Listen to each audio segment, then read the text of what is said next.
नाज़िन घोटकी में अगवा थियल नौजवान बाज़ियाब न थी सघियो आहे। धाड़ेलनि मार्सन खां 2 करोड़ रुपया भुंग तलब कयो आहे। तफ़सील रहियो आहे एहसान कलवर। जी एहसान। जी बिल्कुल घोटकी जो रहवासी है। घोटकी के मोहल्लो गला मंडी जो रहवासी है।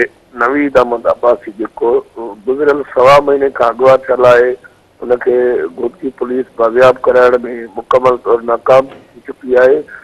इन बो भेरो मुगवी के वारसन धाड़ेलनि पारा फोन जरिए 2 करोड़ रुपया भूंग तलब कई वही है। तंहिंखां पोइ जेके मुगवी नवीद अब्बासी जा वारस आहिनि उहे सख़्तु परेशान आहिनि। उन्हनि जो इहो चवणु आहे त जेको असांजो नौजवान पुटु आहे नवीद अब्बासी उहो बि पोरियो कंदो गुज़रे त असीं बि जेको आहियूं दुकान ते पोरियो करे पंहिंजो गुज़र सफ़र कंदा आहियूं त असां 2 करोड़ रुपया कीअं त असां भोंग भरे सघूं।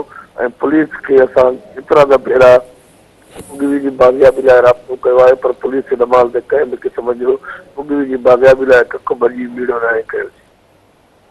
एहसान जी मेहरबानी।